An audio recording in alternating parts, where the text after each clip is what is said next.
कोई व्यक्ति किसी दूसरे का अपमान क्यों करता है? क्या आपने कभी विचार किया है? वैसे तो हम भी बिना कारण बहुतों का अपमान करते हैं। हमारा अपना अपमान भी बहुत बार होता है। संसार का सारा व्यवहार एक दूसरे का अपमान करने पर टिका है। जैसे पति अपनी पत्नी का अपमान करता है, पिता अपनी संतानों का अपमान करता है, नौकरी देने वाला अपने नौकर का अपमान करता है, अर्थात जो भी बलवान है वह कमजोर आदमी का अपमान करता है। यदि हम शक्तिशाली हैं तो अपमान के बदले में लड़ाई करते हैं, और यदि लड़ने की शक्ति नहीं है तो हम अपमान को सह लेते हैं, स्वयं को निर्बल और असहाय मान लेते हैं। हमें छोटे होने का एहसास होता है। ऐसा प्रतीत होता है जैसे हमारी आत्मा कुचल दी गई हो, हमारे आत्मविश्वास का नाश हो गया हो। अपमान होने के कारण हमें अत्याचार सहने की आदत सी पड़ जाती है। किंतु कोई किसी का अपमान क्यों करता है? और जब व्यक्ति को अपने ऊपर विश्वास नहीं होता है तो वो शराब और जुए जैसे व्यसनों में सुख ढूंढता है, मन से रोगी बन जाता है। आखिर किसी भी मनुष्य की ऐसी दुर्गति क्यों हो जाती है? अपमान करने वाला वास्तव में क्या सिद्ध करना चाहता है? कभी आपने गहराई से विचार किया है? तो आइए समझते हैं भगवान बुद्ध की इस कहानी से। कहानी छोटी सी है लेकिन बहुत गहरी है। इससे पहले कि आप इस कहानी में खो जाएं, इस चैनल को सब्सक्राइब जरूर कर लें।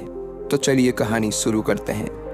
एक दिन गौतम बुद्ध तथागत अपने शिष्यों को उपदेश दे रहे थे कि तभी एक शिष्य उठकर बोला, बनते जब कोई हमारा अपमान करता है तब हमें बहुत दुख होता है, निर्बलता का एहसास होने लगता है। अपमान होने पर जो अंदर मन में पीड़ा होती है उसका हम कैसे निवारण कर सकते हैं? बुद्ध बोले, यह सत्य है कि हर प्रकार के दुख का निवारण किया जा सकता है। महात्मा बुद्ध बोले, इसी संदर्भ में मैं तुम्हें एक कथा सुनाता हूँ। एक व्यक्ति एक गुरु के पास आया और उसने कहा, गुरुदेव, मैं अपने नगर में बहुत बड़ा धनी व्यक्ति हूँ। मेरा यहाँ बहुत सम्मान है। सब लोग मेरी बहुत इज्जत करते हैं। मैं जहाँ जाता हूँ लोग वहाँ खड़े हो जाते हैं। मैं चाहता हूँ कि लोग मेरा हमेशा ऐसा ही सम्मान करते रहें, मेरा कभी कोई अपमान ना करें। और अगर किसी ने कभी मेरा अपमान कर दिया तो मुझे क्या करना चाहिए? गुरु ने कहा, कल से मैं तुम्हारे नगर में एक प्रवचन दे रहा हूँ। तुम्हें वह प्रवचन रोज सुनने आना होगा। पूरे 10 दिन इस नगर में मैं प्रवचन दूंगा। अगर तुमने 10 के 10 दिन वह प्रवचन सुन लिए तो फिर इस पूरे संसार में तुम्हारा कोई अपमान ना कर सकेगा। उस धनी व्यक्ति ने कहा, जी गुरुदेव, जैसा आप कहे मैं बिल्कुल वैसा ही करूँगा, और पूरे 10 दिन मैं आपके प्रवचन सुनने आऊँगा और आपका हर प्रवचन बड़े ध्यान से सुनूंगा। गुरु ने अगले दिन से प्रवचन देना शुरू कर दिया। वह व्यक्ति भी वहाँ प्रवचन सुनने के लिए उपस्थित हुआ और अपने साथ एक बड़ी और ऊंची कुर्सी लेकर आया और उस कुर्सी को गुरु की बगल में लगा दिया।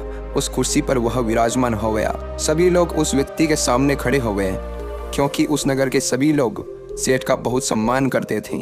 उसने सबको बैठने के लिए कहा और गुरु से कहा, गुरुदेव, चलिए अपना प्रवचन शुरू कीजिए, मैं सुनने के लिए तैयार हूँ। गुरु ने कहा, पहले तुम यहाँ से उठो और पीछे जाकर खड़े हो जाओ। जब तक कि मैं ना कहूँ मत बैठना। यह बात सुनकर उस व्यक्ति को बड़ा अजीब लगा। फिर भी वह उठा और गुरु के कहने पर पीछे जाकर खड़ा हो गया। गुरु ने अपना प्रवचन देना शुरू किया। बहुत देर हो गई पर गुरु ने उसे बैठने के लिए कहा ही नहीं। उसने गुरु को प्रवचन देते समय रोक कर कहा, गुरुदेव, आप कुछ भूल तो नहीं गए हैं? मैं अभी भी खड़ा हूँ। गुरु ने कहा, कोई बात नहीं, तुम अभी खड़े रहो। पूरा प्रवचन समाप्त हो गया पर गुरु ने उस व्यक्ति को बैठने के लिए कहा ही नहीं। सभी लोग गुरु को प्रणाम कर वहाँ से अपने घर चले गए। वह व्यक्ति गुरु के पास आया और कहा, गुरुदेव, आपने मुझे पूरे प्रवचन के दौरान पीछे खड़ा रखा। आपने तो मुझे बैठने के लिए कहा ही नहीं। गुरु ने उस धनी सेठ की बात को अनसुनी कर कहा, कोई बात नहीं, अब तुम जा सकते हो। गुरु के कहने पर वह अपने घर चला गया। वह धनी सेठ फिर से अगले दिन गुरु के प्रवचन में आया और अपनी उस ऊंची कुर्सी पर बैठ गया और गुरु से कहा, गुरुदेव, कल का प्रवचन बहुत ही बढ़िया था, मुझे बहुत पसंद आया था। आप आज का प्रवचन शुरू करें। गुरु ने कहा, बिल्कुल, आज का प्रवचन मैं शुरू करूंगा, पर इससे पहले तुम वहाँ पीछे जाकर खड़े हो जाओ और जब तक मैं न कहूँ तब तक मत बैठना।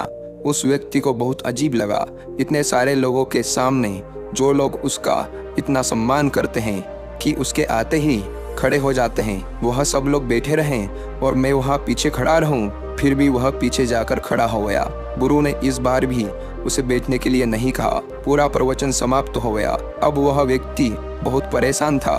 उसे समझ नहीं आ रहा था कि गुरु उसके साथ ऐसा क्यों कर रहे हैं, वह उसे बैठने क्यों नहीं दे रहे। जब वह रास्ते पर चलता तो उसे लगता कि सभी लोग उसे देख रहे हैं, उसका मजाक उड़ा रहे हैं। उसके मन को बहुत ठेस लग रही थी। आखिरकार तीसरे दिन उसने निश्चय किया कि मैं आज बैठ कर ही रहूंगा, चाहे गुरु कुछ भी कहे। आखिरकार मेरा भी तो कोई सम्मान है। मैं इस नगर का सबसे बड़ा धनी और सम्मानित व्यक्ति हूँ। तीसरे दिन वह फिर से गुरु के प्रवचन में पहुंचा और अपनी ऊंची और बड़ी कुर्सी पर बैठ गया। गुरु कुछ कहते हैं इससे पहले ही वह बोला, गुरुदेव, मैं यहाँ एक सम्मानित धनी व्यक्ति हूँ, आज मैं पीछे खड़ा नहीं रहूंगा। गुरु ने कहा, कोई बात नहीं, तुम यहीं बैठो। यह सुनकर वह व्यक्ति बहुत खुश हुआ। अचानक गुरुदेव वहां से उठ गए और पीछे जाकर बैठ गए जहां धनी व्यक्ति खड़ा रहता था। फिर क्या था, पांडाल में बैठे सभी लोगों ने उनकी ओर ही मुख कर लिया और वह व्यक्ति पीछे कुर्सी पर ही बैठा रह गया। यह देखकर वह व्यक्ति क्रोध में तपने लगा। वह वहां से उठकर चला गया और गुरु से बदला लेने के बारे में सोचने लगा। उसने एक तरकीब सोची। वह दूसरे गुरु को उस नगर में लेकर आया और उस नगर में उस गुरु के बारे में प्रचार करवाया और यह भी कहा, जो भी इस गुरु के प्रवचन सुनने आएगा उसे एक सोने का सिक्का मिलेगा। उस दूसरे गुरु के प्रवचन शुरू हो गए। वह धनी व्यक्ति यहाँ भी गुरु की बगल में एक ऊंची और बड़ी कुर्सी पर बैठ गया। जब लोगों को पता चला कि उस दूसरे गुरु के प्रवचन सुनने से एक सोने का सिक्का मिलता है, तो सारे के सारे लोग सोने के सिक्के के लालच में उस दूसरे गुरु के प्रवचन में कूद पड़े। वहां बहुत भीड़ इकट्ठी हो गई। आसपास के गांव के लोग भी आने लगे। वह धनी व्यक्ति भी सीना चौड़ा करके हर एक व्यक्ति को एक एक सोने का सिक्का बांटता रहा। प्रवचन में आए हुए सभी लोग उस व्यक्ति की जय जयकार करने लगे। वह दूसरा गुरु भी उस धनी व्यक्ति की प्रशंसा करता। सब कुछ बहुत अच्छा हो रहा था। 9 दिन गुजर चुके थे। उस धनी व्यक्ति ने सोचा, उस गुरु के भी हालचाल देख लेता हूँ जिसने मेरा अपमान किया था। वह उस गुरु के पास पहुंचा तो देखा कि गुरु आज भी प्रवचन दे रहे थे। उनके सामने दूर पीछे एक व्यक्ति खड़ा था और वह केवल उस एक व्यक्ति को ही प्रवचन दे रहे थे। गुरु और उस प्रवचन सुनने वाले व्यक्ति के अलावा दूसरा कोई और उस पांडाल में मौजूद नहीं था और वह व्यक्ति अकेले ही बहुत शांति से गुरु का प्रवचन सुन रहा था। वह धनी व्यक्ति गुरु के पास पहुंचा और कहा, क्यों गुरुदेव, मुझे अपने पास कुर्सी पर नहीं बैठने दिया था ना आपने। अब मैं आपसे भी बड़े गुरु के पास बैठता हूँ। सभी लोग उनके प्रवचन सुनने आ रहे हैं। सभी लोग मेरी जय जयकार कर रहे हैं। गुरु मुस्कुराए और गुरु ने कहा, अपनी जय जयकार कराओ, मुझे अपना प्रवचन पूरा करने दो। उस धनी व्यक्ति ने कहा, आप किसे प्रवचन दे रहे हैं? उस एक व्यक्ति को, और उसे भी वहां दूर खड़ा करके रखा है। मैं उसे भी अपने साथ ले जाऊंगा उस दूसरे गुरु के प्रवचन सुनवाने के लिए। गुरु हंसे और गुरु ने कहा, ले जाओ। उस धनी व्यक्ति ने उस पीछे खड़े हुए व्यक्ति से कहा, चलो मेरे साथ, इनसे भी अच्छा प्रवचन मैं उन दूसरे गुरु से दिलवा रहा हूँ, और अगर तुम मेरे साथ चलोगे तो मैं तुम्हें एक नहीं 100 सोने के सिक्के दूंगा। उस दूर खड़े व्यक्ति ने मना कर दिया। उस धनी व्यक्ति ने फिर से कहा, चलो 1000 सिक्के देता हूँ। उस व्यक्ति ने फिर से मना कर दिया। उस धनी व्यक्ति ने कहा, चलो यह सब छोड़ो, 10,000 सिक्के देता हूँ। उस व्यक्ति ने फिर से मना कर दिया। उस धनी व्यक्ति के अहंकार को ठेस पहुंच रही थी। उसने कहा, इतना दूंगा कि तुम्हारी 7 पुश्तें बैठ कर खाएगी, जमीन भी दूंगा और 1 लाख सोने के सिक्के भी दूंगा। उस दूर खड़े व्यक्ति ने मना कर दिया और कहा, अगर तुम यहाँ से चले जाओगे तो जितना चाहोगे उतना धन दूंगा, जितनी जमीन कहोगे उतनी दूंगा, राज्य मांगोगे तो वह भी दे दूंगा। यह बात सुनकर उस धनी व्यक्ति की समझ में नहीं आया कि सामने खड़ा हुआ व्यक्ति कौन है। उसने गुरु से पूछा, गुरुदेव, यह कौन है? गुरु ने कहा, यह इस देश के राजा हैं। उस धनी व्यक्ति ने पास जाकर ध्यान से देखा और राजा को पहचान लिया। वह सीधा राजा के चरणों में गिर गया और कहा, महाराज, मुझे माफ करे, मैंने आपको पहचाना नहीं। तब गुरु ने कहा, क्या राजा के चरणों में गिरने से तुम्हारे अहंकार को ठेस नहीं पहुंचती? क्या तुम्हारा सम्मान नहीं घटता? उस धनी व्यक्ति ने कुछ नहीं कहा। तब गुरु ने कहा, सुनो, जब तुम आए थे उसी दिन यह राजा भी मेरे पास आए थे। इनका यहाँ आने का कारण भी वही था जो तुम्हारा था। जो मैंने तुमसे कहा था वही इनसे भी कहा था, पर यह अभी तक वहीं खड़े हैं जहाँ मैंने इन्हें खड़ा किया था, और तुम वहाँ खड़े हो जहाँ तुम खड़ा नहीं होना चाहते थे। तुम्हें तो अपने प्रश्न का उत्तर चाहिए था, और तुम किस खेल में लग गए। धनी व्यक्ति हाथ जोड़े चुपचाप गुरु की बातें सुन रहा था। राजा ने धनी व्यक्ति से कहा, मित्र, मैंने इन 9 दिनों में यह सीखा कि हमारा अपमान नहीं होता, हमारे पद का, हमारी प्रतिष्ठा का अपमान होता है। जब हम अपने आप को किसी बाहरी वस्तु से जोड़ लेते हैं तब हमारा अपमान होता है। मैं राजा हूँ तो मेरे चरणों में गिरने पर तुम्हें कोई आपत्ति नहीं है। अगर कोई गरीब व्यक्ति होता तो उसके चरणों में तुम गिर न सकोगे, और अगर गिर गए तो तुम्हारा पद और तुम्हारी प्रतिष्ठा तुम्हें अपमान का एहसास कराएगी। हमेशा अपने स्वाभिमान और अधिकार की रक्षा करो, अपने अहंकार की नहीं। जहाँ मौका मिले अपने अहंकार को टूट जाने दो। मैं यहाँ 9 दिनों से खड़ा हूँ और मेरा अहंकार तहस नहस हो गया। मैं एक साधारण व्यक्ति बन गया हूँ जो एक राजा भी है। इससे पहले मैं एक राजा था जो एक असाधारण व्यक्ति था। इसी अहंकार के कारण मुझे कुछ छोटी छोटी बातों में भी अपना अपमान नजर आता था जो आज नहीं है। यह सुनकर वह धनी व्यक्ति गुरु के चरणों में गिर गया और उसने गुरु से माफी मांगी। महात्मा बुद्ध अपने भिक्षुओं से बोले, वास्तव में हम किसी का अपमान नहीं करते। उसकी निर्मलता सिद्ध करने के लिए, यह बताने के लिए कि हम अधिक शक्तिशाली है। अपमान करने वाला हकीकत में अपनी शक्ति से संदेह करता है।